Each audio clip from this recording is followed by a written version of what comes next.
اقرأ بسم ربک الذی خلق۔ السلام علیکم ورحمۃ اللہ وبرکاتہ۔ سابقہ کلاس میں ہم نے اظہار، اخفا اور اقلاب کے بارے میں پڑھا تھا۔ آج اس کا آخری حصہ یعنی ادغام کے بارے میں ہم پڑھیں گے۔ ادغام کیا ہے، اس کے قواعد کیا ہیں اور قرآن مجید میں ادغام کو کیسے پڑھا جاتا ہے۔ ادغام کسے کہتے ہیں؟ ادغام کا مطلب ہے ایک حروف کا دوسرے حروف میں مل جانا یا داخل ہو جانا یا مدغم ہو جانا۔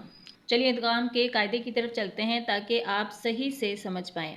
اگر نون ساکن یعنی ایسا نون جس کے اوپر جزم ہو، یا تنوین یعنی دو زبر دو زیر دو پیش جسے تنوین کہا جاتا ہے، نون ساکن یا تنوین کے بعد حروف ادغام میں سے کوئی بھی حروف آ جائے تو وہاں ادغام ہوگا، یعنی کس طرح سے پڑھا جائے گا کہ ایک حروف کو دوسرے حروف کے اندر داخل کیا جائے گا اور دوسرے حروف جس پر جو تشدید والا حروف ہوگا، مشدد حروف ہوگا، اس پر زور دے کر پڑھا جائے گا۔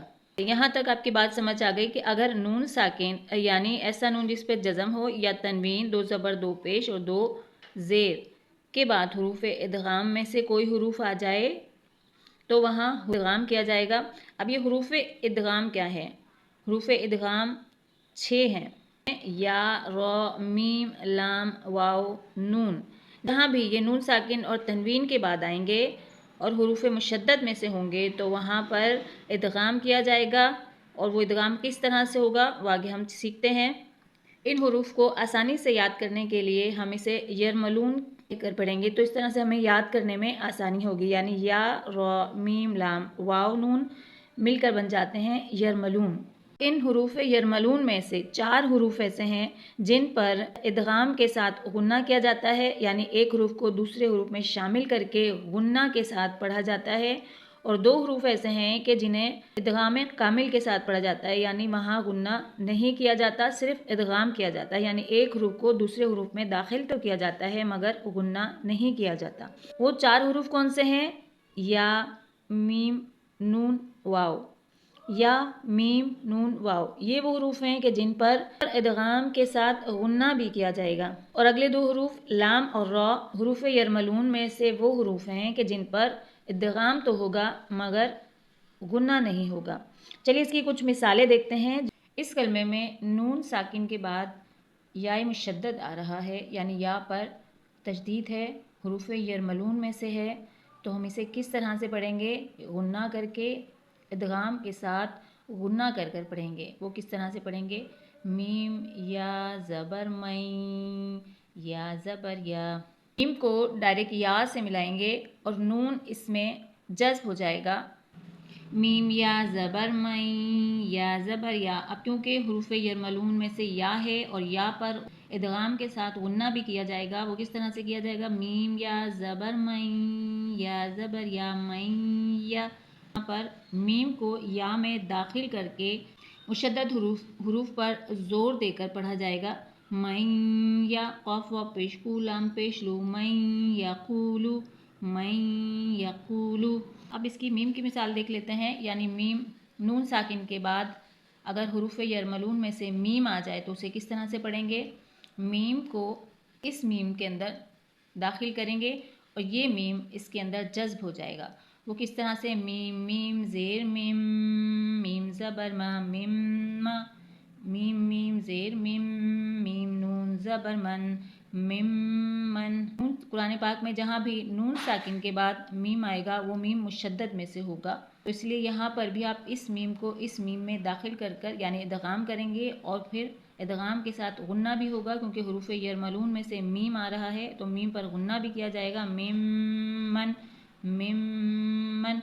ایسے ہی نون کی مثال لے لیتے ہیں، یا نون ساکن کے بعد نون آئے گا حروف یرملون میں سے تو اسے کس طرح سے پڑھا جائے گا؟ میم نون زیر من، نون تو پیش نت، من نت، من نت۔ اس میم کو اس نون میں داخل کر کے غنہ کے ساتھ پڑھا جائے گا، من نت، فا زبر فا، تا دو زیر تن، من نطفتن، من نطفتن۔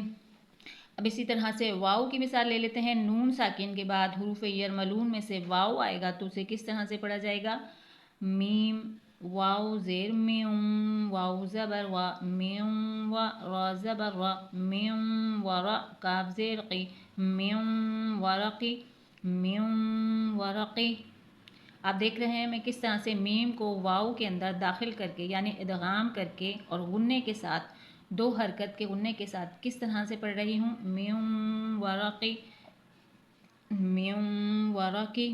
تنوین کی مثال دیکھ لیتے ہیں، یعنی دو زبر، دو پیش اور دو زیر کے بعد اگر حروف یرملون میں سے کوئی حروف آئے گا تو اسے کس طرح سے پڑھیں گے، اذا من خیرتن، عین زیر ایزا، کھڑا زبر زا، ایزا، میم نون زبر من، نون زبر نا، من، من، خا زیر خی، من نخی، را زبر را، من نخیرہ، تا دو زبر تن، اذا من خیرتن، اذا من خیرتن۔ اب یہاں پر دو زیر کی تنوین کے ساتھ حروف یرملون میں سے واو آ رہا ہے، واو مشدد آ رہا ہے، تو اسے کس طرح سے پڑھیں گے، نون واو پیش نو، ہا واو دو زیر حیوم، نو حیوم، واو زبر وا، نو حیوم وا، عین الف زبر آ، دال دو زیر دین، عادن، نو حیوم و عادن، نو حیوم و عادن۔ اب یہاں پر لام اور را کے کچھ مثالیں دیکھ لیتے ہیں جہاں پر ادغام کامل ہوگا، یعنی ادغام تو ہوگا مگر غنہ نہیں ہوگا، تو وہ حروف کون سے ہیں، لام اور را۔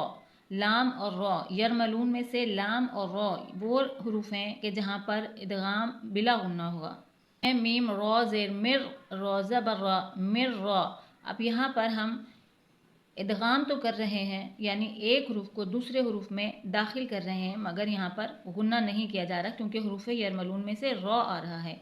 میم را زیر مر، را زبر را، ذرا جلدی سے پڑھیں گے، مر را، مر را، مر را نہیں پڑھیں گے، یہ غلط ہو جائے گا، یہاں پر ہم کو غنہ نہیں کرنا ہے، تو کس طرح سے پڑھیں گے، مر را، مر را، میم را زیر مر، را با زبر رب، مر رب با زیر بی، مر ربی، کاف زبر کا، مر ربکا، مر ربکا، مر ربکا۔ اب آگے ایک اور مثال دیکھ لیتے ہیں، مر رسول، مر رسول، میم را زیر مر، یہاں پہ غنہ نہیں کیا جائے گا کیونکہ حروف یرملون میں سے را آ رہا ہے، مر را، مر را، سین واو پہ سو، لام دو زیر لین، مر رسول، مر رسول، ٹھیک ہے، مر رسول۔ اب اسی طرح سے مل لدنہ، مل لدنہ، میم لام زیر مل، لام زبر لا، حروف یرملون میں سے لام آ رہا ہے تو لام کو کس طرح سے قاعدہ لگائیں گے، لام پہ ادغام کا کیا قاعدہ لگے گا، یعنی ادغام بلا غنہ ہوگا، یہاں پر غنہ نہیں کیا جائے گا، میم لام زیر مل، لام زبر لا، ملا، دا نون پیش دن، ہا پیش ہو، مل لدنہ، مل لدنہ، یہاں پر غنہ نہیں کیا جائے گا، مل لدنہ۔ اب اسی طرح سے تنوین کی مثالیں دیکھ لیتے ہیں، یہاں پر رو دو پیش رن ہے، یعنی دو زبر کی تنوین، دو پیش کی تنوین ہے، تو دو پیش کی تنوین کو ادغام کے قاعدے میں کیسے پڑھیں گے، غفور الرحیم، غفور الرحیم، را دو پیش رر، را دو پیش رر، را زبر را، رر را، غفور الرحیم۔ یہاں پر غنہ نہیں کیا جائے گا، جیسے کہ آپ کو بار بار بتایا جا رہا ہے کہ لام اور را پر صرف ادغام کیا جاتا ہے، حروف مشدد کے ساتھ صرف ادغام کیا جاتا ہے، غنہ نہیں کیا جاتا۔